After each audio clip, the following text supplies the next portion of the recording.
a sorti son père, sa mère, ses enfants qui sont au Togo. Vous faites une photo commune devant tout le public, devant ceux qui vont sortir. Je vous jure que moi-même, je vais sortir. Ça, c'est un défi que je lance. Que chaque blogueur dise, voilà mon père, voilà ma mère, voilà mon frère, voilà ma soeur, voilà mes enfants. Ils sont devant la lutte. Je vais sortir. Il ne faut pas qu'on se trompe ici. Et vous êtes là pour vous renflouer les poches, pour tromper les autres nationalités. Je vous appelle, vous, Ivoiriens, Camerounais, autres, de ne pas donner l'argent à ces gens-là, c'est pour manger pour eux-mêmes. Ce n'est pas pour le peuple togolais. Ce n'est pas vrai. Voilà ce que moi j'ai à dire. Je vous remercie.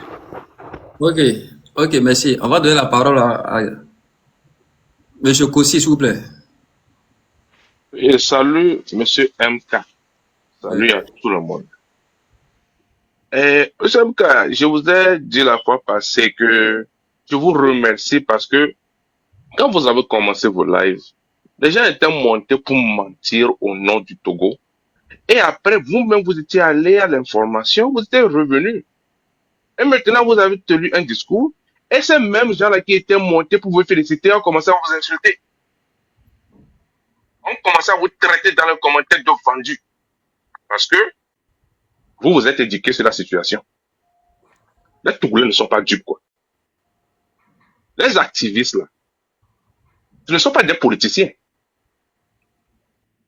On fait des activismes au moins pour faire quelque chose de bon pour le pays, pas pour détruire le pays. Mais les gens montent ici pour venir mentir que non, ce qu'on voit sur la vidéo, là, ce n'est pas vrai, ça n'existe pas. Ce n'est pas eux-mêmes. Là, les gens, eux, en vidéo, qui disaient aux gens d'aller casser les choses. Le 6 juin. Les vidéos sont toujours là. Ou c'est là, les gens donnent une autre personne. Dans le live de Tombovi PC. Ce n'est pas le Tombovi PC qui disait aux gens, brûlez les choses, prenez vidéo, envoyez mes vidéos, je vais vous envoyer Timoni. Ou ce n'était pas lui. C'est une autre Tombovi PC. Mais il faut qu'on soit sérieux. Le Togo, c'est pour nous tous. Ce n'est pas pour seulement un groupe de personnes qui veulent le départ du président Faure. C'est pas ça. C'est pour nous tous. Alors, nous avons un problème ou des problèmes au Togo. Il y a une partie qui veut que le président quitte. C'est votre droit. Mais ne demandez pas aux gens, vous n'allez pas rester à l'étranger, dans les climatiseurs. Vos enfants, vos femmes sont là-bas. Maintenant, vous demandez à nos enfants au Togo de sortir et casser le pays, et brûler le pays, et vous appelez ça révolution.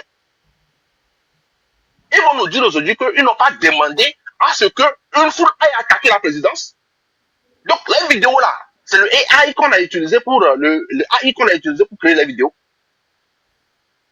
Mais de la GTA, je le dis toujours depuis l'année passée, de la GTA à la présidence là, ce sont les bérets verts qui gèrent la sécurité là-bas. Pourquoi est-ce que vous n'envoyez pas vos familles pour aller faire ça? Et quand vous dites ça, on commence à vous insulter. Parce que c'est tout ce qu'ils savent. Ils restent à l'étranger. Ils ont... Écoutez ceci, monsieur MK. Statistiquement, bien sûr qu'on a arrêté les gens au Togo. Il y a des centaines de gens qui tiennent des propos. On va sortir, on va casser.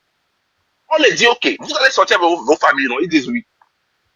Maintenant, on a arrêté des gens. Est-ce que ces gens-là qui parlaient, bavardaient sur TikTok, vous les avez écoutés dire qu'on a arrêté un membre de ma famille? Non. Statistiquement, on aurait au moins arrêté un seul membre de leur famille. Une personne. Ça veut dire qu'ils ont demandé à leur famille de ne pas sortir. Quand ils disaient aux gens de sortir là, il a appelé leur famille et dit ne sors pas. Parce que ce qu'ils sont en train de créer, ils savent que c'est un danger. Vous demandez aux gens maintenant de sortir avec des cailloux, des lance-pierres, pour aller provoquer les forces de l'ordre. Ça veut dire quoi ça? Vous dites de sortir avec des coupes-coupes. Et ne me dites pas que vous ne l'avez pas dit. Mokonzi l'a dit clairement dans le live. Que lui-même, en 2005, il a coupé le bras d'un policier. Et quand vous dites des conneries comme ça, c'est ce que vous appelez une marche pacifique. C'est ça la définition d'une marche pacifique.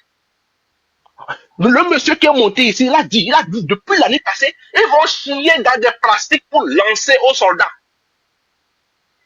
On lui demande de ne d'aller passer là. Pourquoi toi-même, tu ne viens pas au pays avec ta famille, vous allez chier dans un plastique et puis lancer aux soldats. Vous demandez aux enfants de le faire.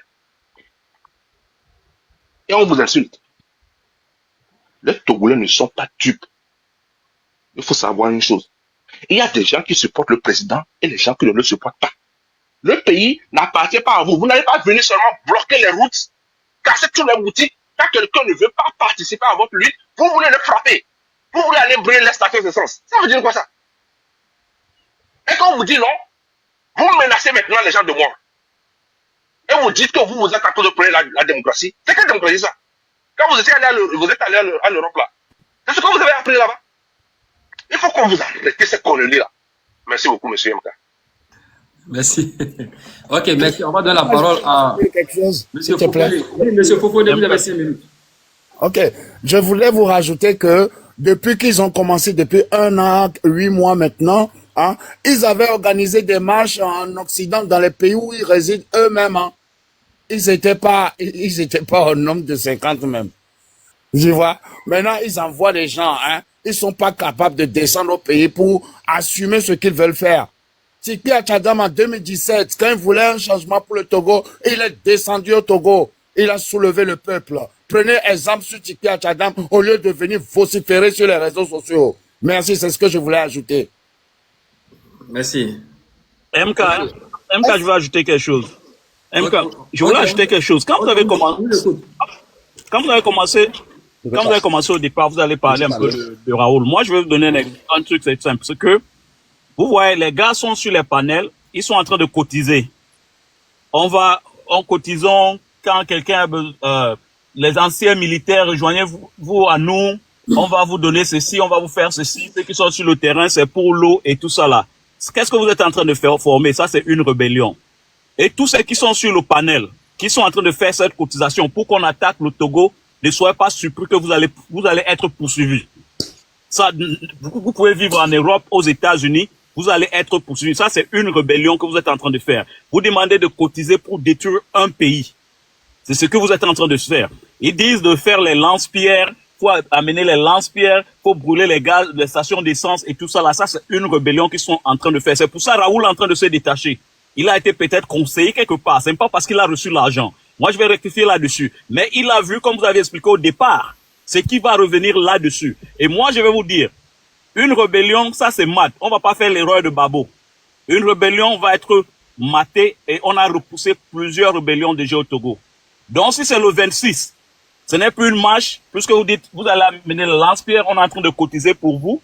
Tous les noms sont affichés, ceux qui sont en train de faire la cotisation, ceux qui sont en train d'appeler les jeunes à descendre dans les rues.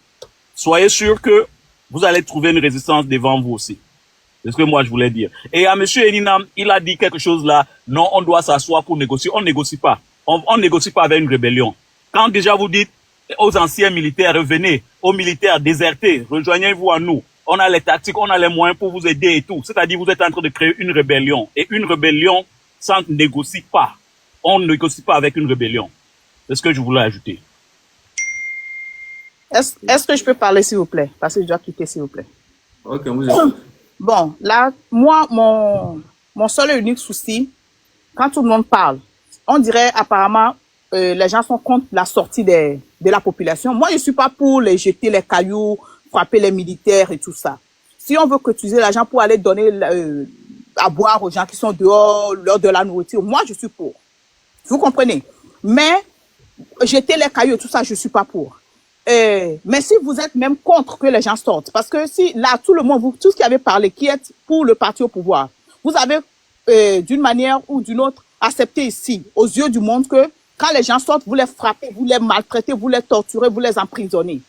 Et cela ne doit pas se faire. Si, par exemple, vous laissez la population sortir, il y a dans beaucoup de pays, il y a les sorties, les trucs là, mais pourquoi les gens ne sortent avec les cailloux et les pierres? Parce qu'ils savent que devant, ils ont comme l'armée qui les protège. Ils savent que devant, ils ont la police qui les protège. Ils ne peuvent pas sortir avec les bâtons et tout. Des fois, même des gens, ils sortent là-bas, ils ont les fleurs, ils donnent aux militaires, ils prennent les photos avec les militaires pour leur sortie et tout ça. Parce qu'ils savent que les militaires ne vont pas les attaquer. Mais quand les gens sortent une fois, deux fois, trois fois, quatre fois, 100 fois, chaque fois, ils sont frappés, ils sont attaqués, ils sont emprisonnés, ils sont malmenés, ils sont torturés. Ils vont essayer, ça c'est la logique humaine, d'essayer de se défendre. On appelle ça self-défense. Ils se défendent. Vous comprenez? Je ne les supporte pas, mais je suis en train de vous expliquer un truc. Parce que vous, tous qui êtes ici, autant les partis, le parti au pouvoir que les opposants, nous tous nous sommes d'accord qu'on frappe les gens qui sont dehors. Avec ou sans bâton, avec ou sans cailloux, on les frappe.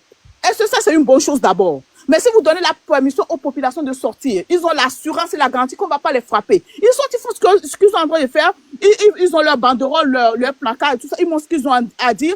Et puis, le gouvernement va maintenant prendre note et il va essayer de rencontrer la population à demi-chemin. Vous comprenez ce que je suis en train de dire? Si mon français n'est pas clair, excusez-moi. Mais si les gens voient que je parle, je sors, je parle, on me coûte, on me frappe. Même un enfant, tu peux être gros n'importe comment. Un jour, il va essayer de se défendre. Peut-être c'est ce que les gens sont en train de faire. Je ne les défends pas, mais je suis en train de vous expliquer un truc.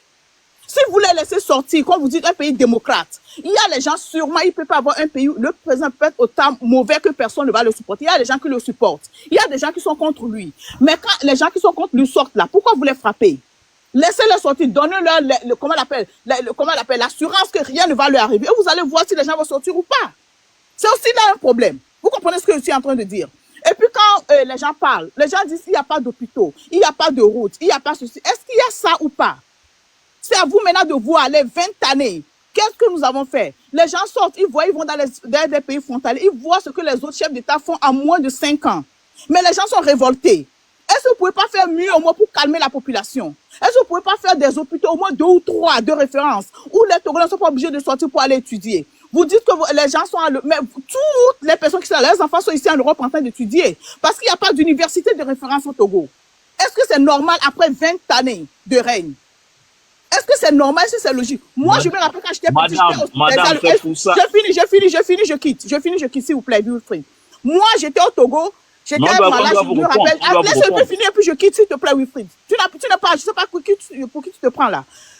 Moi, j'étais à l'hôpital de Tocoin. Je me rappelle quand j'étais petit, on m'avait hospitalisé. Mon grand frère qui allait se rappelle.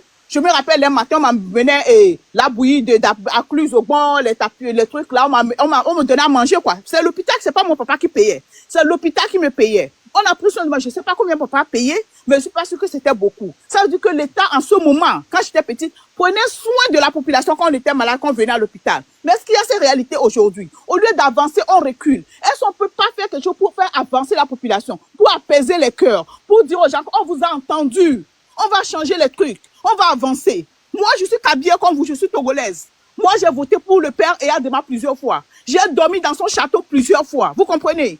C'est un monsieur que moi j'ai aimé, il m'a donné un nom même personnel, qui m'appelle personnellement, que je ne vais pas dire ici, mais c'est lui qui m'a donné son nom personnel, il m'appelle. Mais les choses sont en train de se détériorer. Est-ce que vous ne pouvez pas faire quelque chose pour arranger la situation? Pour que les gens cessent de crier, de pleurer? Est-ce que vous comprenez? Toutes les personnes qui sont dehors, ils disent fort dégage. Mais d'autres, ils ne veulent pas que fort dégage. Ils veulent seulement que les choses changent. Est-ce que vous ne pouvez pas changer les trucs? Vous qui êtes ici, qui travaillent avec l'État, est-ce que vous ne pouvez pas leur dire que les gens souffrent? Changer les trucs dans le pays. Les mamans souffrent, les papas souffrent, les élèves souffrent, les étudiants souffrent. Quand les gens sont malades, ils sont obligés de sortir. Il n'y a pas d'école. Les gens sont obligés d'envoyer les enfants dehors. On est d'accord, mais est-ce que vous ne pouvez pas changer ça? C'est classique qu'on va changer quelque chose? Est-ce que c'est en attaquant les fonctionnaires de l'État? Vous avez eu 20 ans. Vous avez fait quoi en 20 ans? Hein? Dis-moi, vous avez fait quoi en 20 ans? Ouais, mais la marche que vous dites que la population veut s'exprimer. S'il vous plaît, laissez la dame s'exprimer. Laissez la dame s'exprimer. Vous avez fait quoi? Dites-moi. Là où je suis venu depuis, je vous demande. Elle ne finit jamais. Elle ne finit jamais. Elle parle de C'est à vous le panel. Monsieur, je pense arrivé il n'y a pas longtemps. Est-ce que c'est à vous? Est-ce que c'est à toi le panel? C'est à toi le panel. Est-ce que c'est à toi, Wilfried? C'est à toi? Oui, c'est à toi. Pourquoi tu t'attaques? C'est pas Moi, je te parle pas à toi non plus. C'est pas à toi non plus. C'est pas à toi non plus. Ce que j'ai dit, est-ce que tu as dit oui, mais vous continuez, je dis, je vais vous répondre, vous voulez pas que je réponde, vous continuez sans terminer pas. Avec précision. C'est ce que Amron a dit, vous l'avez arrêté. Je dis, je vais donner. Oh, madame. Vous continuez sans terminer pas, madame. C'est d'abord Toi, tu sais quoi? Toi, tu Qui sais a quoi? arrêté Amron ici? Nous, on sait un peu. Vous ne savez rien. Vous n'êtes pas à Lomé, vous. Vous n'êtes pas à Lomé. Vous êtes à Lomé? Vous êtes à savez Lomé, quoi? madame? Est-ce Est-ce que vous êtes à Lomé? Vous êtes à Tu vois Lomé? que tu m'as berné dans ta tête. Tu penses Vous êtes à Lomé, madame? Être à Lomé, c'est avoir la connaissance totale. Pourquoi vous parlez ouïa comme ça? Vous êtes vraiment bizarre hein, comme femme. Hein? Est-ce que vous allez chuter? Est-ce que vous allez chuter pour qu'on puisse vous reprendre? Monsieur MK, Est-ce que vous allez chuter je pour vais qu'on puisse vous vous Est-ce que donner vous allez quelques chuter? quelques Est-ce que vous détails. allez chuter? Je vais pour qu'on juste puisse vous donner reprendre? quelques Puisque vous détails. avez la parole. aussi. Pour qu'on puisse vous reprendre. Oui, voilà. Émotion.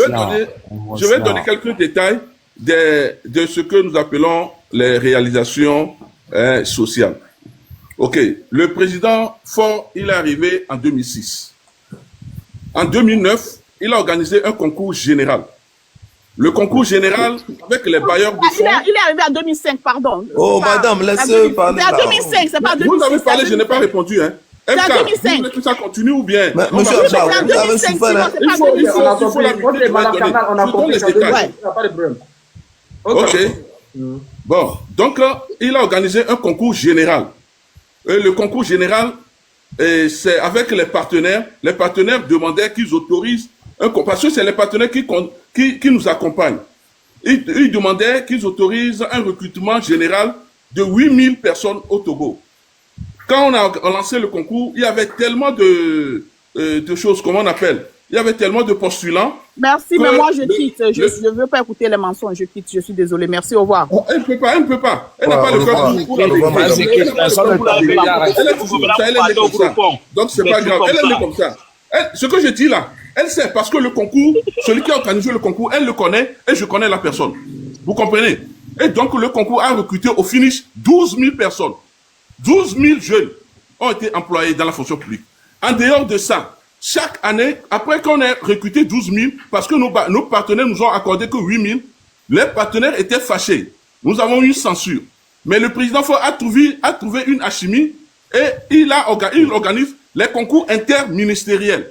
Et chaque année, il y a au moins 3 concours interministériels qui recrutent au minimum 500 personnes par interministériel.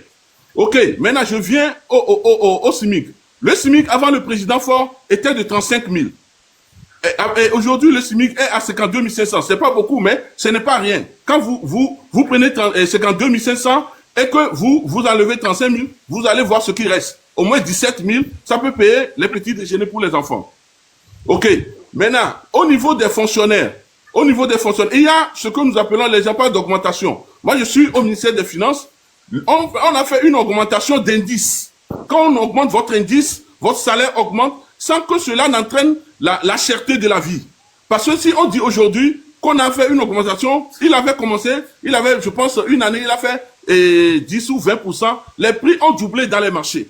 Donc, il a décidé d'augmenter les indices. Et quand on augmente les indices, ça fait que l'augmentation des salaires est visible que pour le fonctionnaire qui perçoit son salaire. Donc, à partir de cet instant-là, je peux vous dire que le médecin qui, au temps du président Yadema, le médecin qui prenait 100 000, aujourd'hui prend au moins 250 000. Je vous le dis, je suis au ministère des Finances. Et les enseignants qui prenaient 50 000, aujourd'hui est au moins à 150 000. Parce qu'il y a eu des primes, il y a eu une augmentation d'indices. Les juges également. Il y a eu une augmentation. Aujourd'hui, c'est dans l'augmentation.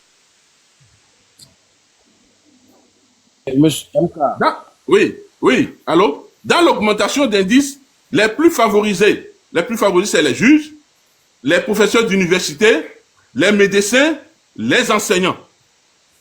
Même le personnel de la présidence n'est pas favorisé. Même les militaires ne sont pas plus favorisés. Ils ont des primes de risque. Ça, c'est des primes de risque qu'ils ont. Mais en matière de relève d'indices, ok, on passe là-bas. Maintenant, au niveau des infrastructures, ma soeur qui était ici, après des années à l'Occident, elle n'est jamais rentrée. On l'a suppliée avant qu'elle ne rentre. Et j'étais là, c'est moi qui suis allé la prendre à l'aéroport. Quand elle est rentrée, elle est allée à Agoué, elle a dit, waouh, Togo Tonto, que les choses ont changé. À Agoué, en ce moment, on avait fait la route principale d'Agoué avec les 2 lions. Et c'est là que je lui ai trouvé un local. Et c'est dans ce quartier d'Agoué qu'elle a finalement acheté sa maison parce que elle dit que ce n'est pas Agoué qu'elle connaissait avant de partir. Mais c'est elle qui vient dire que rien n'a été fait. Vous savez, il y a des secteurs qui peut-être souffrent, mais il y a des secteurs qui ont connu quand même des émergences. au point social, je vous dis, maintenant, au niveau de la dette, les gens disent que le Togo est endetté, c'est faux. Le Togo a une dette de 3 700 et quelques milliards. Il nous compare avec le Bénin. Le Bénin a une dette de 7 000 et quelques milliards, à peu près 8 000 et quelques milliards. Ça fait une différence de presque 4 000 milliards. La Côte d'Ivoire, d'où tu viens, a une dette extérieure de 37 000 et quelques milliards. Vous savez, vous pouvez accepter de construire un château. C'est pas parce que votre voisin est en train de construire un château de sable que vous allez aussi construire un château de sable parce que vous voulez forcément avoir un château. Quand on endette un pays, on surendette un pays, c'est péril pour l'avenir. C'est péril pour la progéniture qui va arriver. Et le président Faure l'a compris. Maintenant, au niveau du budget de l'État, je vous donne l'exemple. Le budget de l'État, quand le président Faure est arrivé, il a trouvé dans les caisses du pays 100 et quelques milliards. Allez-y, je vous donne les chiffres. 100 et quelques milliards. Oui, Mais aujourd'hui, le budget de l'État, est à 1 000 et quelques milliards. Le budget de l'État est à 2 000 et quelques milliards. C'est-à-dire que le budget a multiplié de 20 fois. Vous comprenez un peu? Il y a des choses qui sont visibles, qui sont pratiques et qui sont touchables que le président Faure a réalisé. Je m'en vais pour conclure ainsi. Le verre est à moitié plein. Mais que ceux qui disent que le verre est à moitié vide, ça dépend de comment ils veulent voir le verre. Mais dire que le verre est complètement vide, ça dit que c'est méchant. Moi, j'accepte que le verre est à moitié plein. Donc, il faut remplir le reste. Et ils n'ont qu'à comprendre que nous n'avons pas tort de dire que le verre est à moitié plein, s'ils n'ont pas tort de dire que le verre est à moitié vide. Ça dépend de comment tu vois ce verre. Voilà. Celui qui dit le verre à moitié plein, celui qui dit le verre à moitié vide, disent la même chose, sauf que l'autre a voulu accentuer sur le vide et l'autre sur le plein. Mais nous voulons encourager à faire plus. C'est pourquoi nous disons le verre est à moitié plein. Merci. S'il vous plaît, vous permettez un petit exercice sur le panel. J'aime bien ton intervention. Félicitations. Tu as tout développé, tu as tout clarifié. Vous permettez, MK, je veux un petit exercice d'adulte dans le respect avec Monsieur Agba, Monsieur Eminem Agba, pour faire certaines comparaisons, comme il vient de décrire certaines choses. Et nous allons suivre les commentaires en bas pour savoir qui ment et qui dit la vérité. Merci. Monsieur Agba, vous permettez, on commence? Allez-y. Oh, merci beaucoup. Monsieur Agba, dites-nous, en 20 ans de règne de Monsieur Faure Gnassingbé, qu'est-ce qui a développé au pays, domaine de santé? Qu'on dit qu'autour de référence que vous allez nous montrer. Non, attends, je vais terminer, s'il vous plaît, monsieur. Okay. Que vous allez nous montrer que, non, en 20 ans, Faure a construit tel hôpital, à part Pia, à part Pia. Dites-nous, et on va faire une petite comparaison avec le Burkina, ce que le Burkina a fait en moins de 2 ans. Merci. Ok, d'abord, je vous dis, je ne suis pas un adepte de comparaison-raison. Parce qu'on dit souvent, la comparaison n'est pas raison. Mais si vous posez une question, je peux répondre à la question très facilement.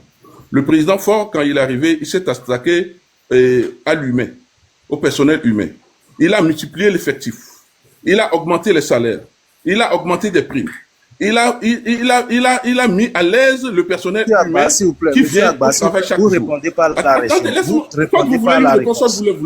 Vous répondez pas à la réponse. Je parle de domaine de santé. Quel hôpital de référence a été construit? Mais le personnel humain de santé n'est pas partie du domaine de santé. Non, mais les gens qui travaillent dans les hôpitaux, ils ne font pas partie du domaine de santé. Mais il ne faut pas partir du domaine de santé. Quand vous posez une question là, laissez qu'on vous réponde. Vous comprenez? Donc, ceux qui travaillent dans les hôpitaux, il ne faut pas partir du domaine de santé.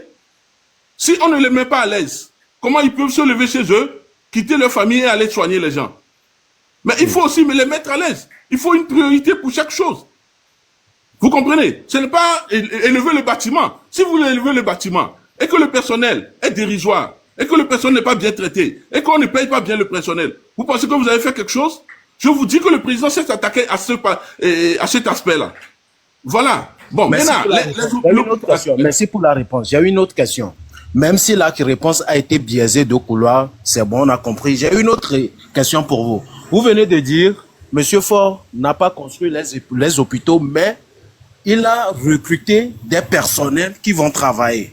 Maintenant, France 24, nous avions suivi à votre hôpital de référence du Togo, CHU Tokoin, construit depuis le temps de Sylvanus Olympio, où les personnels disent, parmi des opérations au niveau du bloc, le docteur ou le médecin n'a fait que parmi 1000 ou 2000, 3000, le médecin n'a fait que 3 ou 4 opérations.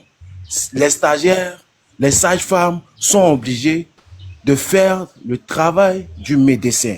Alors par là, vous allez nous dire, il y a des personnels, les personnels que Faure a recrutés, comme vous le dites, au niveau du santé, ils sont où et ils ne travaillent pas, et c'est les stagiaires qui viennent travailler, comme France 24 l'a dit.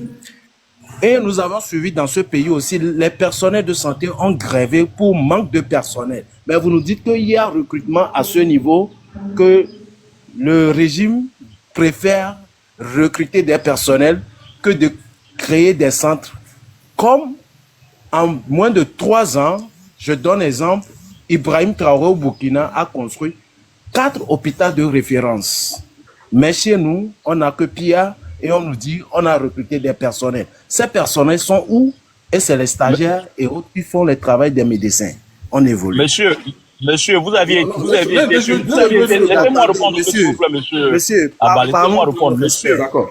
Monsieur, vous étiez sur le terrain, ou bien ce sont les chaînes de propagande que vous regardez. C'est pas, vous parlez de monsieur Ibrahim Traoré, c'est pas lui-même qui est en train de chasser ces chaînes de son pays parce qu'il raconte de n'importe quoi. Vous aviez été sur le terrain, vous êtes sur le terrain. Si vous êtes sur le terrain, montrez-moi vos preuves. Ne basez pas sur vos chaînes de propagande. Ufid, je vais je vais répondre. Je discute avec M. Agba. Demande à M. Agba si je suis sur le terrain ou je suis hors pays. Je suis sur le terrain. Voilà, je vais répondre. Je vais vous répondre clairement. Et dans un premier temps, je vais vous dire ceci. Et comme on le dit, France 24, nous savons son objectif, nous savons qui est derrière, et nous savons quel pays ou quelle puissance est derrière. Et aujourd'hui, tout ce qu'on peut reprocher, on reproche au président Faure, c'est son attachement à l'AES. Parce que quand on a infligé les sanctions à l'AES, Faure n'a pas soutenu ces sanctions. Au contraire, il a ouvert le port pour les pays de l'AES. Parce qu'il a dit, les peuples de l'AES sont nos frères, sont des populations, on ne peut pas leur imposer une telle sanction. Et c'est le prix là qu'il paie aujourd'hui sur les médias comme France 24. Sinon, comment comprendre que MK est ici? Est-ce que vous avez vu ce que Johnny Pacheco dénonce sur les réseaux sociaux? Tout ce qu'il dénonce les tueries en France, tout ce qu'il dénonce en Côte d'Ivoire, tout ce qu'il dénonce en Côte d'Ivoire. Vous avez vu une seule fois France 24 est allé faire un reportage en Côte d'Ivoire? Pourquoi ils ne le font pas? Parce que la Côte d'Ivoire et son président, c'est un bon élève pour la France. Moi, je dis les choses. La Côte d'Ivoire et son président, c'est un bon élève pour la France. Donc, ils peuvent tout faire, ils sont autorisés à tout faire. C'est-à-dire, il y a des gens, pour les puissances, il y a des gens qui sont autorisés à tout faire. Et vous, on va chercher des choses, des poux sur les crânes rasés chez vous. Et ils finiront par trouver parce qu'ils sont experts en cela. Et comme l'a dit M. Wifi, c'est des chaînes de propagande, comme l'a dit. Donc, moi, tout ce qui vient de France 24 aujourd'hui, ça dit que c'est de la manipulation de l'opinion. France 24 est une chaîne de manipulation de l'opinion. On ne peut pas être panafricaniste et se fier au rapport ou bien au reportage de France 24. Soit vous n'êtes pas panafricaniste, soit vous l'êtes. Parce qu'on sait ce que France 24 veut. Ok, Simon. Merci beaucoup pour la réponse. Ça me va droit au cœur, même si j'ai pas eu satisfaction de ma question. Mais je suis fier et moi, je suis content que le Togo s'est attaché à l'AES. Étant panafricain que je suis fier. Vous avez parlé de l'AES, donc nous allons développer un peu sur l'AES, mais j'aimerais que vous me répondiez sur l'AES sincèrement, sans biaiser la réponse. Vous avez dit, le président Faure a soutenu l'AES, c'est pour cela la France l'attaque par ses sorties. Ce qui veut dire que vous êtes d'accord avec le régime en place au Burkina, comme moi aussi je suis d'accord avec Ibrahim Traoré. Vous êtes d'accord avec ce coup d'état militaire. Maintenant, en développant de passage, vous avez attendu parler du moment où on demande au peuple de manifester à main nue, manifester pacifiquement vers la présidence et réclamer leur pain quotidien à leur président, que c'est un coup d'état civil, vous condamnez, mais au même moment, vous êtes pour le coup d'état militaire qui s'est déroulé au Burkina, que moi j'apprécie beaucoup. Maintenant, j'aimerais vous le demander, monsieur Agba, dites-moi, si vous êtes avec l'AES et le président de l'AES, Ibrahim Traoré, dit publiquement devant Vladimir Poutine à la Russie que maintenant, nos citoyens ne vont plus prendre la mer des pirogues pour se retrouver à l'Occident, mais ils viendront à la présidence, à nos présidences, pour réclamer leur pain quotidien. Ce qui veut dire que le président Traoré est d'accord que la population qui a faim vient devant la présidence à main nue pour réclamer son pain quotidien. Mais si vous dites que c'est un coup d'état civil, donc ce qui veut dire que vous condamnez le coup d'état civil, vous n'êtes pas pour le coup d'état civil, mais vous êtes pour un coup d'état militaire et un coup d'état constitutionnel. Répondez-moi. Ok, merci. Et vous savez, là, si je comprends bien, vous m'avez pas suivi quand je parle de coup d'état. L'objectif de la marche de 6, c'était d'aller c'est pas seulement d'aller à la présidence pour donner les revendications, hein. On dit d'aller à la présidence pour dégager le président. C'est-à-dire qu'il faut suivre les choses point par point. Ils ont dit d'aller à la présidence pour dégager le président. Et de chier dans les plastiques, et lancer sur les lieux administratifs. Tous les lieux administratifs. Et chercher les lance-pierres, tout ça. Bon, je passe. Maintenant, au niveau vous parlez de ce que le président Ibrahim Traoré, vous savez, je vais dire quelque chose. On dit, je ne sais pas si j'interprète bien la phrase, vérité en bas du Pyrénées, mensonge au-delà. C'est-à-dire que chaque pays vit sa réalité. Et monsieur Ibrahim Traoré, que je respecte très bien, il est venu et il a fait ce que sa population et son milieu, la situation, la réalité qui impose. Et c'est dans cette réalité qu'il est venu. Le président Faure n'a pas applaudi par rapport à un coup d'État. Il a dit les sanctions qu'on donnait aux populations de Burkina, de Niger et de Mali, il n'est pas d'accord. Parce que les populations ne peuvent pas payer le prix d'un coup d'État. Ce n'est pas aux populations de payer le prix. C'est la politique du président. C'est-à-dire qu'il ne faut pas que ce soit les populations qui vont payer le prix. Si vous n'êtes pas d'accord pour un régime, allez vous attaquer à celui qui est à la tête, mais pas aux populations. Mais ici, au Togo, on ne demande pas, on n'a pas demandé aux gens d'aller donner un plaidoyer à la présidence.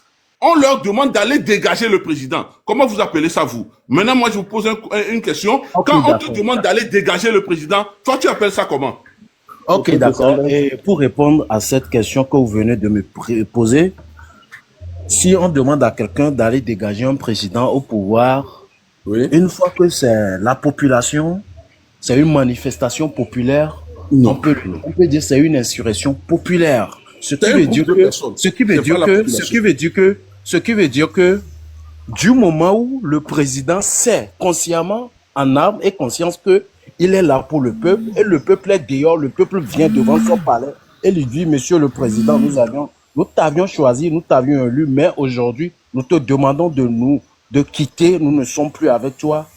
Étant vraiment que ce président est avec le peuple, il écoute le peuple, pourquoi ne pas accepter? Je peux poser une question? 50 personnes vont se lever pour dire un chef d'État de quitter. Le peuple, c'est quoi chez vous? 50 personnes. Le peuple, c'est 50 personnes, 5 personnes. Le peuple, c'est quoi chez vous? Ce n'est pas les gens de vos quartiers. C'est pas seulement les gens de vos quartiers, les intimes de vos quartiers avec qui vous pouvez parler, qui sont le peuple. Le peuple, c'est au-delà de ça. Maintenant, je te pose une question. Est-ce que les militants de UNIR sont aussi dans le peuple, oui ou non? Oui, je vais vous répondre. Je demande, est-ce que quand on parle du peuple togolais, les militants de UNIR sont dans le peuple togolais, oui ou non? Monsieur Simon, attends, je vais te répondre. Monsieur Agba, s'il vous plaît, nous faisons un débat étant adultes, dans le respect de tout et chacun. Oui. Respectons les prises de parole. Nous pouvons demander une question et intervenir. Maintenant, oui, d'accord. Maintenant, monsieur Simon, tu as tout à fait raison, je suis d'accord avec toi. Les gens d'UNIR sont dans la population. Quand on parle de la population, on parle du peuple. Maintenant, en parlant du peuple, pour savoir si tel peuple ou tel peuple est pour ou pas, on peut voir l'exemple dans les commentaires ici de tout ce que nous disions. Par exemple, moi je parle maintenant, on peut mentionner par vrai, par la majorité des 585 personnes ici qui vont répondre. C'est eux le Quand peuple. vous parlez, Monsieur Zozo, je donne des exemples. Je donne pas une définition de peuple par là. Maintenant, quand Monsieur Agba aussi parle, Monsieur Simon, quand aussi vous parlez, dans les commentaires, par les réponses, nous allons savoir la majorité des 601 personnes qui sont ici, s'ils sont pour ou contre, vous voyez un peu. Donc, si on dit le peuple, unir aussi à ses partisans dans le peuple. Alors, si on demande une manifestation pacifique maintenant, et tout le monde sort dehors, les gens d'unir aussi peuvent organiser leur manifestation et sortir dire nous sommes pour notre champion. Vous voyez, non? Et par là, c'est là que vous allez voir et savoir qui a plus de popularité, comme on l'a vu au Burkina, quand le peuple était sorti dehors, et vers le Parlement, Blaise a compris que non, le peuple me demande de démissionner, et il a démissionné en écoutant son peuple, sachant bien qu'il est là pour le peuple. Voilà ce que je dis, au fait. Écoute, mon frère. D'abord, ce que tu dis, l'exercice que tu viens de dire ici, là, tu es complètement hors circuit parce que, d'abord, sur ce panel-là, on est certainement 600 et quelques, mais si tu cherches bien, il y a au moins 200 étrangers qui ne sont pas togolais. Parce que MK son panel, c'est ouvert à tout le monde, pas qu'aux Togolais.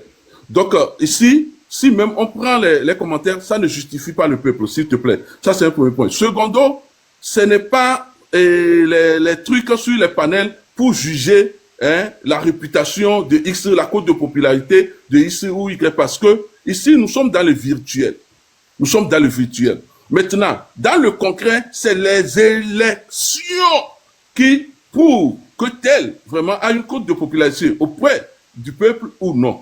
Vous comprenez? Moi, je pense que même si vous-même, là où vous êtes, vous pouvez créditer le président Faure de n'importe quel résultat. Le président Faure n'a jamais, il ne peut jamais, même si il dort, il ne fait pas campagne, il ne peut jamais avoir 3% comme votre opposant Jean-Pierre Fabre.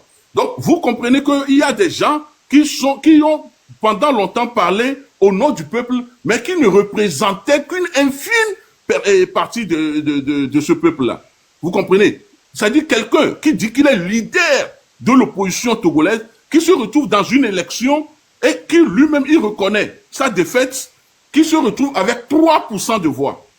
Et c'est c'est les gens-là qui nous ont appris à dire, on parle au nom du peuple. Nous, le peuple, pour justifier la cote de popularité vis-à-vis du peuple, il y a les élections. Voilà. Merci beaucoup. Bon, par rapport aux... Moi, je vais ajouter quelque chose. Okay. Je vais ajouter quelque chose, monsieur. Je vais ajouter quelque chose. C'est ça aussi qui fait l'échec de votre marche, le 6. Parce que moi, quand je vous suivais, il y avait 22 000 personnes sur le panel, 22 000 personnes qui suivaient. Mais si vous voyez les 22 000 personnes, peut-être c'est 2 000 seulement qui sont au Togo. Les autres sont à l'étranger. Et il y a les autres qui sont des étrangers. Quand vous êtes allé sur le terrain, on a eu 50 personnes. Donc, c'est ça qui fait aussi votre problème. Ne pensez pas que, parce que nous sommes dans le panel, il y a plein de gens, ceux qui sont en bas, ceux qui sont en train de dire les commentaires, ça veut dire que tout ce monde-là sont au Togo, et ils vont descendre sur la route, ou bien dans les rues, pour dire on ne veut pas. Non. Il faut que le virtuel, ça ne doit pas vous tromper de temps en temps. C'est que c'est ça qui vous trahit aussi beaucoup. Je voulais juste ajouter ça. Monsieur Fried, je vais aussi compléter. Il y a un truc qu'ils oublient. On n'appelle pas un peuple à la révolution. C'est ce que moi je veux comprendre. Les gens qui sont au Togo, qui souffrent, franchement parlant, je ne dis pas que tout est bon au Togo. Il y a des gens qui sont au Togo qui souffrent vraiment. C'est des gens qui peuvent se lever tout simplement eux-mêmes. Pourquoi venir dire dans tous les lives, pendant plus de 1 an et quelques, sortez, vous devez sortir. Et quand quelqu'un dit non, on commence à l'injurier. Et quand quelqu'un dit non, on dit non, toi tu es mauvais, tu es maudit, tu es vendu, tu es ceci, tu es cela. C'est ce qu'on appelle la révolution. Franchement parlant, mais voilà ce que je voulais compléter. Merci, Zozo. Au fait, ce que Monsieur Agba, j'ai écouté votre réponse. Moi, je suis pas pour un parti politique. Moi, je fais ma lutte étant panafricain, étant togolais de noir. Maintenant, je voulais répondre à Wilfred ce que vous avez dit tout à l'heure. Effectivement, sur les panels, nous allons voir 1000 personnes, 10 000 personnes, mais toutes ces 10 000 personnes, nous posons la question effectivement, est-ce qu'ils sont pour ou contre? Et c'est le jour J, nous allons savoir. Maintenant, monsieur Agbar, par rapport à votre réponse que pour connaître X ou Y, sa majorité, ça s'exprime dans les urnes. Vous êtes d'accord avec moi que généralement en Afrique, les élections ne sont pas libres, transparentes, pour déterminer les vrais résultats. Je donne l'exemple sur le cas de M. Gbagbo, Koudou. Quand le frère vient sur les médias tout récemment et dire Gbagbo avait gagné les élections, Sarkozy avait promis vitrifier M. Laurent Gbagbo, et nous avons suivi tous comment Gbagbo a quitté le pouvoir, un président démocratiquement élu par son peuple, reconnu par la Constitution. Nous avons vu comment Gbagbo a quitté le pouvoir. Maintenant, avec la complicité de France 24, que vous avez cité, avec la complicité de France, je suis tout à fait d'accord avec vous. Je suis tout à fait d'accord avec vous. Maintenant, si nous revenons au Togo et nous prenons l'exemple, je pense que M. Yadema est venu au pouvoir après le djihad de Sylvanus Olympio en 63. Certaines personnes sont venues, il est venu. Les élections sont crédibles, transparentes. L'amour des Togolais ont fait que M. Yadema était au pouvoir jusqu'à 35 ans, 38 ans et quitte le pouvoir par la mort en 2005. Et maintenant, les élections étant toujours crédibles, et la France soutenait, comme je précise maintenant que la France a soutenu Gbagbo, la France soutenait aussi pour le Togo, soyons reconnaissants à ce point aussi. Même si aujourd'hui nous disions que le Togo est avec l'AES, c'est pourquoi la France condamne le Togo.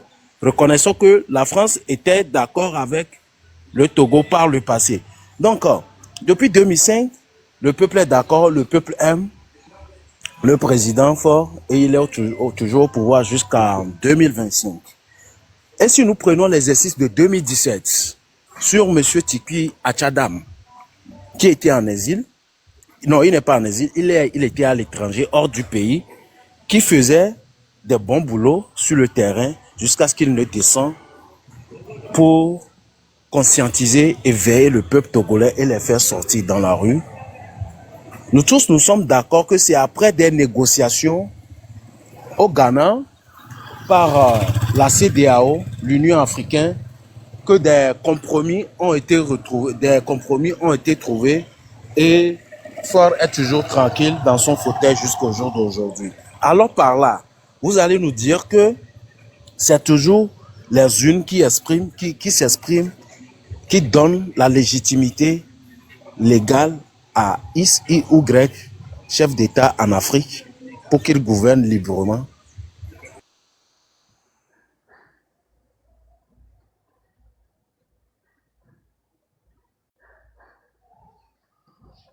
Simon, vous êtes là?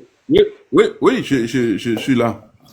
Vous savez, si vous pensez que les élections, on doit plus les organiser en Afrique, alors dites-moi ce qu'on doit faire. C'est-à-dire que aujourd'hui, une poignée de personnes s'organisent, ils vont à la présidente, ils chassent le président.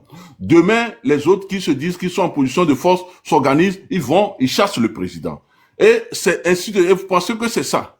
Vous savez, les élections contestées ne sont pas l'apanage de l'Afrique. Même aux États-Unis, on a contesté les élections.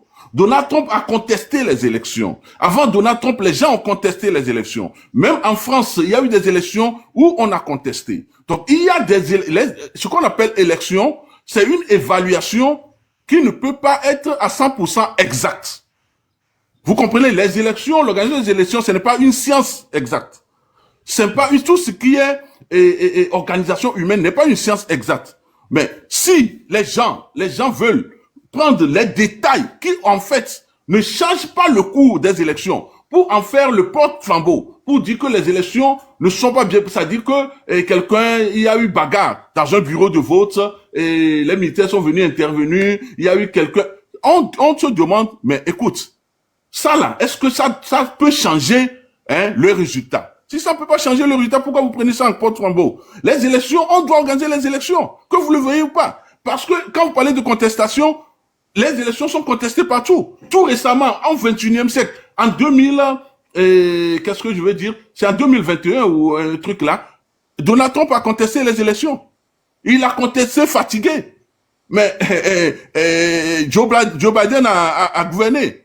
Mais ce n'est pas pour autant que les États-Unis sont arrêtés.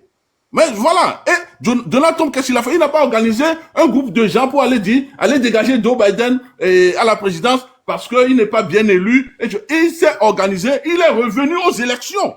Et c'est pas les élections qu'il est revenu au président. Donc, c'est pour dire que les élections, quand ça n'arrange pas les gens préparent même les contestations avant d'aller aux élections. Ça, nous le savons. Notre opposition, ils préparent les contestations avant d'aller aux élections. Je vous donne juste un truc par rapport aux élections. Je vous donne un truc.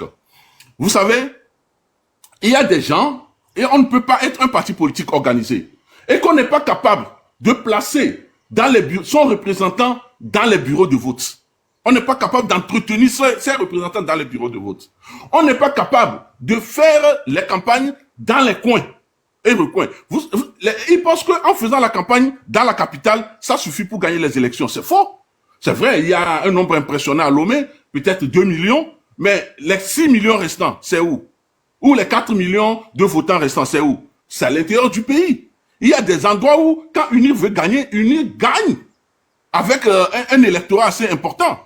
Mais quand eux, peut-être, ils nous gagnent dans certains endroits que vous citez, et c'est ça qui fait votre indice, ces endroits-là, quand ils nous gagnent là, ils nous gagnent à l'à peu près. Et quand on fait le tour, UNIR est vainqueur. Donc il faut comprendre que les élections, c'est sur tout l'étendue du territoire. Ok, d'accord, monsieur Eminem. Ça me va au droit au cœur, votre réponse, j'ai beaucoup aimé. Vous êtes pour les élections, ça prouve que vous êtes démocrate. Alors, si vous êtes pour les élections... Monsieur Léveille, s'il te plaît, il faut faire circuler le panel. Parce que là, vous monopolisez. On n'est pas là pour poser des questions à des gens. Si vous voulez poser des questions, posez des questions à vos enfants à la maison. Monsieur, on n'est pas là pour ça. Demande MK, je l'ai appelé, je l'ai dit, j'ai eu un exercice sur le panel. Alors, qu'est-ce qui vous dérange si vous n'êtes pas pour? Descendez. Monsieur Agba, vous êtes pour les élections, ça démontre que vous êtes démocrate. Les élections, toujours, il y a eu des problèmes, comme vous venez de donner de l'exemple de Donald Trump aux États-Unis. Alors pourquoi au Togo, du moment où le parti UNIR dont vous faites partie, vous modifiez la constitution en donnant comme exemple les élections créent des problèmes au Togo, les élections créent des troubles au Togo, sachant bien que partout dans le monde, lors des élections, il y a des troubles. Vous ne voyez pas qu'il y a 2 poids 2 mesures. Maintenant, je reviens sur la modification de la Constitution en disant, les députés en fin mandat, les députés dont ils n'ont que le droit de gérer les affaires courantes. Si on dit gérer les affaires courantes, les députés en fin mandat, ça veut dire quoi? Et maintenant, pour modifier la Constitution, je suis d'accord que la Constitution demande de le faire parfois référendaire ou par Parlement. Maintenant, pourquoi ne pas consulter le peuple et vous abstenir seulement sur les députés en fin mandat? Étant des démocrates, étant un parti qui respecte les droits du peuple, le droit du peuple, pourquoi modifier une telle constitution en catimini comme cela? Vous trouvez normal, Eminem? Or, dans les autres pays, c'est pas le cas. Les autres pays dont vous citez, c'est pas le cas. On est d'accord? Oui, si vous voulez, je vous réponds.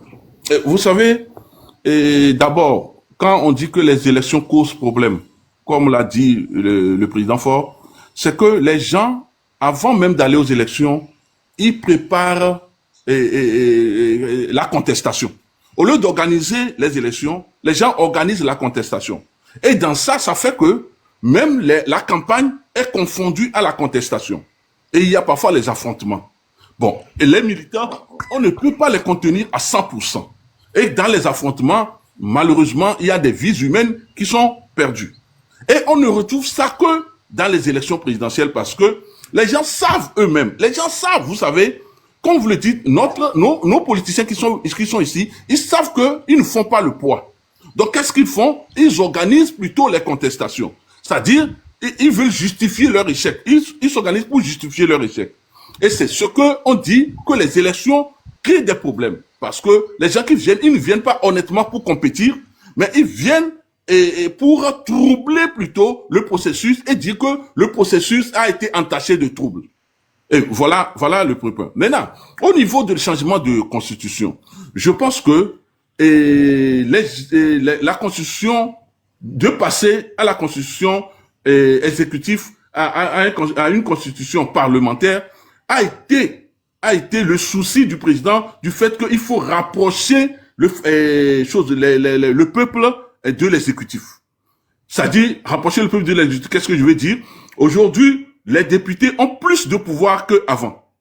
Avant, les ministres avaient plus de pouvoir que les députés. Aujourd'hui, les députés auront plus de pouvoir que le prochain gouvernement que nous aurons. Parce que les populations sont beaucoup plus proches des députés que des ministres. Parce que les populations, ce sont elles qui ont élu les députés. C'est leurs frères qu'ils ont élus là-bas. Même si tous ne sont pas d'accord, c'est pas parce que tu es député d'une localité que tu vas aller dire non, c'est ceux-là qui m'ont élu. Non, ici c'est que c'est dans ta localité. Donc toutes les propositions pour le développement des localités viendront des groupes de députés qui vont proposer ça et valider par l'Assemblée, qui va maintenant émettre au PC. Et donc c'est pas souci justement de faire en sorte que la population, les volontés ou les ressentiments de la population soient plus ressentis et exécutés que le président a réfléchi pour le régime parlementaire. Maintenant, à partir de ce régime, ce qui est bien pour le phénomène politique au Togo, c'est que on ne risque plus de retrouver un parti politique, quelqu'un à 2 balles, un parti politique qui crée un parti politique qui est limité à ses amis et qui n'a même pas, qu'on ne connaît même pas au-delà de son quartier, qui va dire je suis candidat présidentiel. Ce n'est pas possible. On a vu ça dans ce pays. Les gens qui vont créer des partis à 2 semaines des élections pour dire je suis candidat. C'est-à-dire que maintenant là, si tu veux diriger le pays, tu crées un parti qui est implanté, qui va avoir des adhérents. Les gens vont croire à ta politique. Les gens vont se soumettre et vont s'inscrire dans ta politique.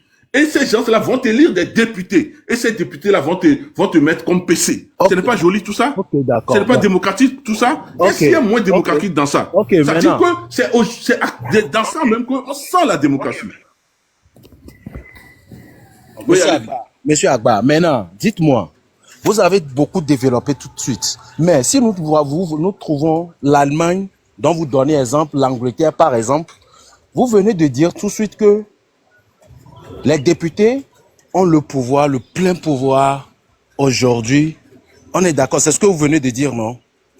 Maintenant, dites-moi, comment se fait-il que les députés ont le plein pouvoir, mais chez vous, dans votre constitution, par magie, le PCM a plus de pouvoir, a tous les pouvoirs, plus que les députés, du moment où, s'il rêve ce matin et il dit j'ai rêvé, je dois dissoudre le Parlement, il va dissoudre le Parlement et renvoyer tous les députés à la maison. Vous trouvez normal, c'est démocrate ça, cela? Et Monsieur Léveil, c'est pas ce que la Constitution de la 5e République dit. C'est pas ce que ça dit. C'est que tu viens, tu nous racontes tes merdes, mais ça ne passe pas comme ça. Il faut aller lire la Constitution de la 5e République. Monsieur Brown, je te dis, j'ai un débat de tête à tête avec non, c'est pas ce que la Constitution de la République, de la 5e République dit. Monsieur. Donc, ne venez pas nous baratiner ici, quoi. Tout le monde peut dire quand même quelque chose. C'est simple. C'est parce que la Constitution de la 5e République. Pour une fois que quelqu'un a des réelles choses à dire, je vois que vous n'avez plus d'arguments. Vous n'avez pas la Constitution de la 5e République. Et si vous voulez approfondir votre connaissance politique, je pense qu'il faut bien lire la Constitution de la 5e République. Moi, je vous dis que les députés ont le pouvoir. Mais maintenant, sur les prérogatives du PC, du président du conseil, non, naturellement, le président du conseil, c'est lui qui dirige le pays. C'est lui qui dirige l'action gouvernementale. C'est lui qui est le chef de l'exécutif. Et je pense que ce n'est pas nouveau. Et dans tous les régimes parlementaires, c'est le PC qui est, allez en Israël. Est-ce que, en Israël, là, vous allez vous demander s'il y a même un président. C'est-à-dire que c'est le PC qui dirige tout. C'est lui qui prend les décisions. Et parce que c'est lui qui doit assumer. Et maintenant, c'est sa majorité qui lui donne ce pouvoir-là. S'il n'a pas de majorité, il fait une alliance. Mais ne dites pas qu'au Togo, on a donné tout le pouvoir. Si vous voulez vous renseigner, renseignez-vous bien. Mais est-ce que vous avez vu un jour un Israélien dire qu'on n'est pas en démocratie? Non, parce qu'ils savent que c'est un régime parlementaire. Vous-même qui êtes ici, est-ce que vous avez, combien de fois vous avez vu le président de l'Israël, le président israélien sortir prendre une décision? Parce que tous les pouvoirs sont concentrés sur l'exécutif, celui qui gère l'action gouvernementale. Et c'est lui qui dirige l'armée. Le PC en Israël, c'est lui qui dirige l'action. Quand on fait les réunions de l'état-major, c'est lui qui dirige. Vous comprenez? Donc, il faut pas embobiner les gens. C'est-à-dire, c'est une réalité, et donc, nous le faisons. Et puis, en plus, moi, je pense que, avant même que le gouvernement ne sorte, vous êtes là à dire, oh, c'est mauvais, tout ça. Mais, quand même.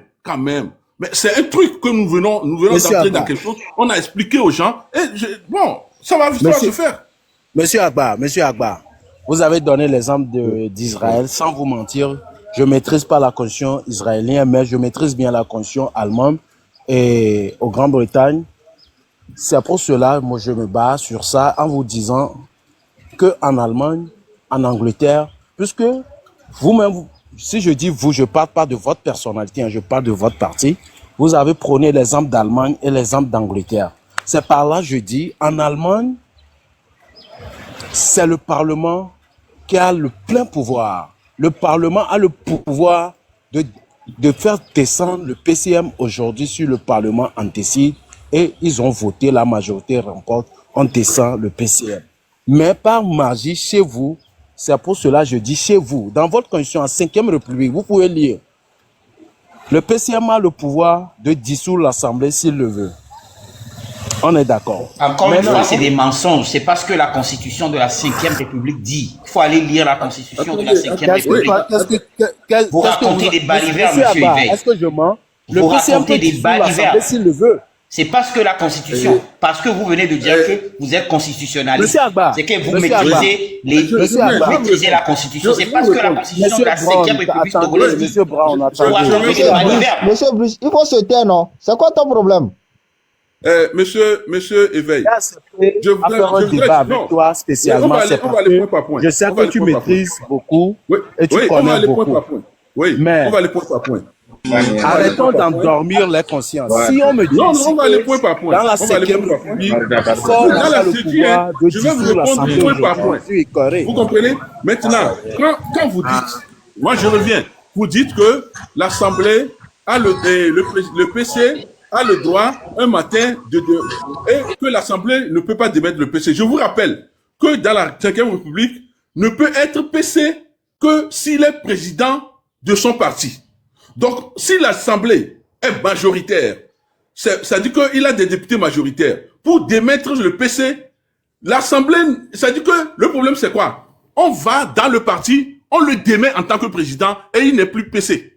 Si tu ne le sais pas, c'est comme ça se fait. C'est-à-dire que si les députés majoritaires aujourd'hui de UNIR, ils organisent un congrès extraordinaire de UNIR, ils disent que M. Faure n'est plus président de UNIR, à partir de cet instant, M. Faure cesse d'être PC. Parce que pour être PC, il faut être président. Donc, l'Assemblée reste encore avec le pouvoir de démettre le PC. Donc, quand on vous dit, en politique, il faut avoir la joie de bien lire le fond de la Constitution. C'est pour pouvoir avoir la forme. Les députés majoritaires. Voilà, les députés majoritaires. Non, je vous dis, les députés majoritaires. Aujourd'hui, les députés majoritaires viennent d'où? Ils sont UNIR. UNIR organise, les députés majoritaires étant de UNIR, au niveau de UNIR, ils sont déjà en nombre suffisant pour appeler à un congrès extraordinaire. Ce congrès extraordinaire peut aboutir sur quoi? Peut aboutir sur, on peut démettre le président. À partir du moment où le congrès de UNIR peut s'organiser par les députés qui peuvent le demander et demander que le président du parti n'est plus telle personne, on a fait quoi? On l'a démis, puisque la Constitution dit clairement le poste de PC revient au président du parti majoritaire. C'est simple, cet exercice. Je peux parler sur le parti où ça dit clairement le PC a le droit, a le pouvoir, il peut dissoudre l'Assemblée. Quand vous contestez cela, on lit clairement. Je peux parler, je peux vous parler quelque chose. Si c'est d'accord, quoi. Je peux parler, non? Chef d'équipe. Oui, je peux parler. Ok. Ce que je vois, quand Ford voyait qu'il pouvait pas tenir le pouvoir là-haut, pourquoi il ne voulait pas donner ça à Yark? Yark, c'est un ancien corps habillé. Il pouvait tenir le pouvoir sans problème. La population, même, vous-même, vous savez que quand on votait Ford 100%, c'était à cause de Yark. Parce que Yark était derrière Ford. C'est à cause de ça qu'on le votait. Sinon, c'était pas à Ford même quand on votait. On votait Yark. Toute la population aime Yark. Pourquoi lui, il a laissé le pouvoir, il a pris ça, a donné ça à un vieux de 80 ans. D'accord, on a pas ta question. Il ne peut pas gérer le pouvoir du Togo. Ok, maintenant, Bernard. Merci, on a compris. Monsieur Agba, on continue notre exercice. Bon, on quitte la 5e République, ou bien on continue. Tu sais que le Togo fait partie de la charte de la CEDEAO. Maintenant, la charte de la CEDEAO nous dit un pays qui va modifier la constitution bien avant les élections, il doit le faire dans un délai de 6 mois. 6 mois bien avant les élections. Est-ce que le Togo a respecté la charte de la CEDEAO, monsieur Agba? Ok. Vous savez, vous venez de dire que vous êtes panafricain, c'est ça? Monsieur Bernard, il faut fermer ton micro. Ouais, vous êtes panafricain. C'est la première fois que je vois un panafricain soutenir la CEDEAO. Que monsieur MK me demande. Je ne soutiens pas la CEDEAO. Je vous demande soutenir la CEDEAO. Pourquoi le Togo fait partie de la CEDEAO et ne respecte pas la charte de la CEDEAO? Je vais répondre et après, mais seulement cette observation, il faut que je la fasse. Quand quelqu'un me dit, je suis panafricain, MK, quelqu'un te dit, je suis panafricain, oh, je supporte la charte de la CEDEAO. Est-ce qu'il y a cohérence dans ce panafricanisme-là? Aujourd'hui, le panafricanisme d'aujourd'hui, là, c'est soutenir la CEDEAO? Monsieur MK. Mais quelqu'un qui dit ici qu'il est panafricain, il dit, je soutiens la charte de la CEDEAO. Pourquoi on ne respecte pas la charte de la CEDEAO? Vous savez, la charte de la CEDEAO a fait tellement de tort au peuple de la CEDEAO. Et le président Faure a été l'un des premiers à dénoncer cette charte-là, en disant, dans cette charte, il y a beaucoup de choses qu'on doit revoir.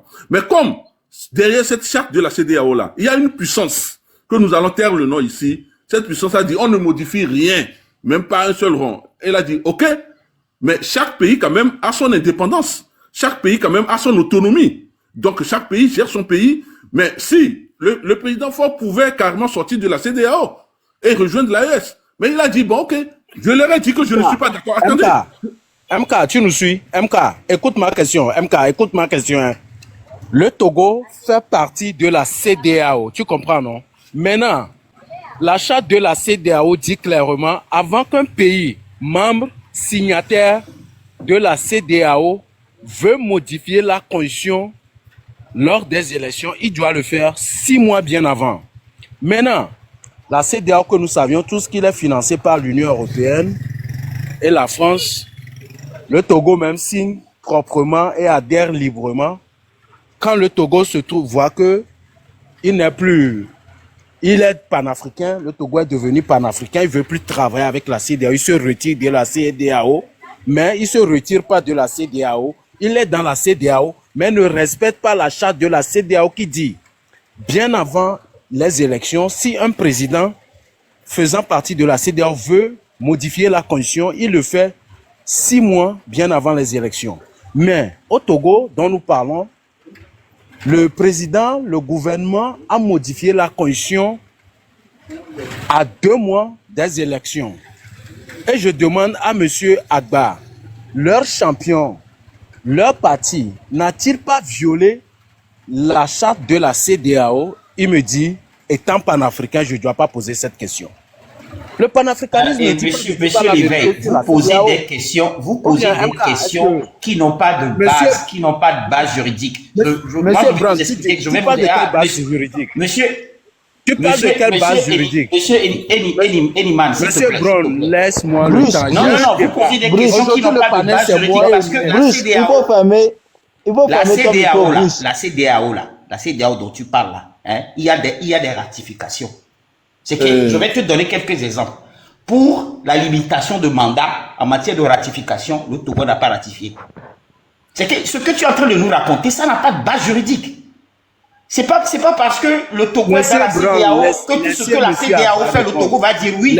Laissez à M. Agba répondre. La question n'est pas à vous. M. Agba. Laissez M.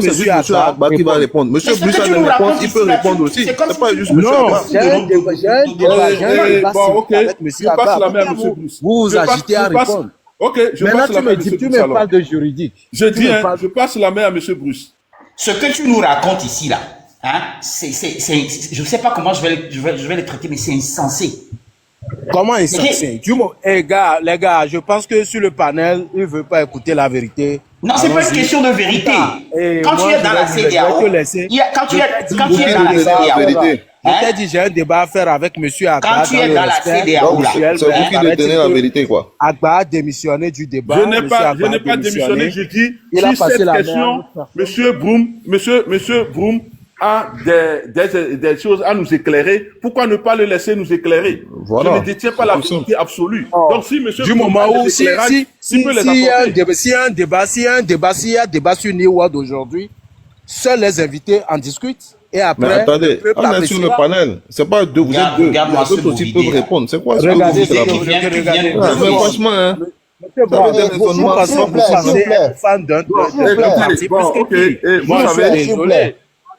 S'il vous plaît, Monsieur Agba, si vous comprenez bien, Monsieur Éveil, il veut discuter avec vous parce qu'il a vu votre niveau d'intellectuel. Monsieur Bruce qui vient tout récemment de prendre le parole et il commence par insulter. Vous voyez, le débat peut marcher comme ça? Il n'a pas le niveau. Parce que ce que le monsieur est en train de dire, c'est des balivernes. Ce que ce Éveil est en train de dire avant de parler de la CEDEAO, il faut d'abord aller lire la charte de la CEDEAO, comprendre ce qu'on appelle ratification. Parce que la CEDEAO, là, quand tu rentres dedans, là, hein, il y a des choses que tu dis oui, je vais avec, il y a des choses que tu dis non, je ne vais pas avec. Donc, qu'on ne vienne pas nous raconter pourquoi... tu vas nous dire, tu vas mentir à 348 personnes ici que le Togo, après 6 mois, c'est des balivernes, ça. Il n'est pas écrit en blanc et noir avant de modifier la position lors des élections. Il faut le faire 6 mois bien avant les élections. C'est ce que tu veux nous dire ici, que dans la charte de la CEDEAO... Déjà, ce que tu es en train de dire, ça n'a pas de sens. Parce que c'est pas Monsieur Faure qui a changé la Constitution. C'est les députés, c'est les élus du peuple. Qui a approuvé, qui a adopté? Dis-moi, qui a adopté? Attends. Donc tu ne connais pas, tu n'as pas notion de la scène politique togolaise. Je te demande... Tu peux me parler de la Parce qu'au moment où les députés, là, quand les députés ont fini leur boulot, là, quand c'est revenu, écoute-moi très bien, quand c'est revenu sur la table de la présidence, ça a été renvoyé encore à l'Assemblée nationale. Donc, ne venez pas nous raconter vos vies ici. Soit vous maîtrisez la chose, soit vous ne maîtrisez pas. Si vous ne maîtrisez pas ça, taisez-vous, c'est mieux. Je te demande, si ça a été renvoyé... Un apprenti constitutionnaliste qui vient ici nous dire qu'il maîtrise quoi. Attends. Si ça a été renvoyé pour relecture, après tout, qui a signé? Que ça a été renvoyé pour relecture, oui ou non? Je te demande qui a signé. Est-ce que ça a été renvoyé pour relecture, oui ou non? Il faut nous répondre. Finalement, tu n'es pas dans le débat. Monsieur Agba, on continue notre débat. Vas-y. Je te demande pourquoi le Togo n'a pas... Tu maîtrises rien, tu viens ici nous embobiner, nous raconter ta vie. Jeune homme, monsieur, mute-toi et MK, descends-moi ce monsieur. J'ai un débat à faire avec Agba là. Regardez là. On est foutu au Togo, hein. Bon, et monsieur Éveil, les intellectuels tarés qui viennent nous perdre le temps ici. Voilà, monsieur Éveil, je suis en Allemagne, je maîtrise la Constitution. Vous savez, aujourd'hui, quand je ne peux pas répondre... Et quand je vous ai dit que je suis surpris du fait que vous vous dites panafricaniste et vous évoquez la CEDEAO, c'est pour vous dire qu'aujourd'hui, on sait que la CEDEAO, on sait la puissance qui est derrière et ce qui arrange. Quand vous parlez de violer les chartes de la CEDEAO, je pense que il y a bien de personnes, monsieur MK va nous dire, même dans leur pays là-bas, on a maintes fois violé cette même charte-là, que personne n'a rien dit. À un moment donné, cette charte de la CEDEAO, c'est devenu un chiffon. Ça, il ne faut pas avoir peur d'utiliser les mots. Et aujourd'hui, eux-mêmes, ils le savent. Vous comprenez? Il y a beaucoup de décisions qui ont été prises, mais je pense que quand on est dirigeant d'un pays, On ne va pas, parce qu'il y a un chiffon quelque part où chaque personne, depuis que cette charte de la CEDEAO est là-bas, dites-moi combien de fois et les présidents comme Ado n'ont pas violé cette charte-là. Qu'est-ce qu'on leur a fait? Rien du tout.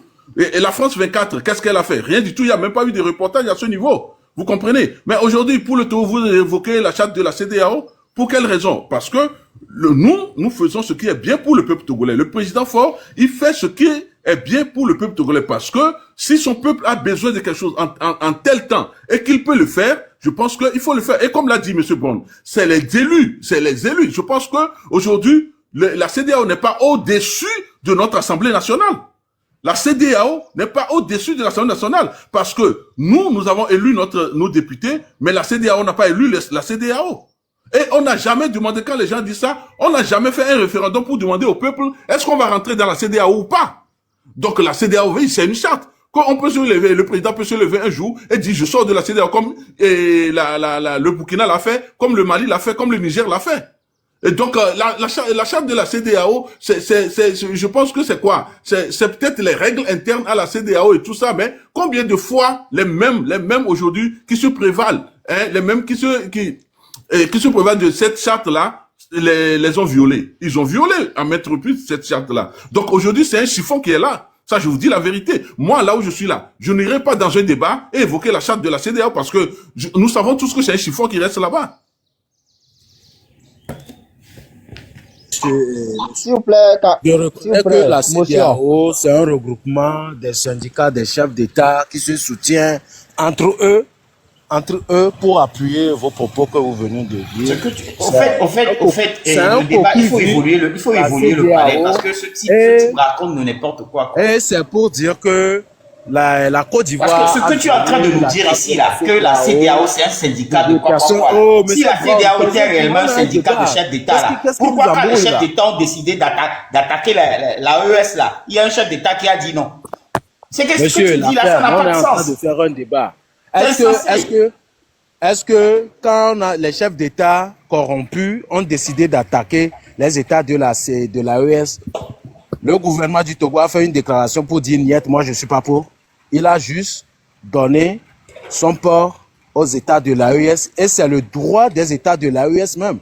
Là, vous ne suivez pas l'actualité. Le président Faure a contesté. Il n'était pas pour attaquer. Même la réunion, on l'avait attendu à ce sommet. Il n'est pas allé à ce sommet. Et les gens... Joue-nous la vidéo, monsieur Agba. Joue-nous la vidéo. Monsieur Agba, joue-nous la vidéo. Moi, je l'ai pas sous la main. Le gouvernement démenti ou la note qui a été... Je dis, le gouvernement a dit, n'est pas allé à ce sommet. Le président n'est pas allé. Quand, en tant que président, ils savent, quand en tant que président, on dit, il y a un sommet qui doit aller prendre des décisions pour attaquer un autre État membre. Et que le président à côté, le sommet se passait où? Le sommet se passait, je pense, c'est à Accra ici. Et que le président togolais à côté n'est pas allé, ce n'est pas parce que il ne s'est pas bien réveillé, hein.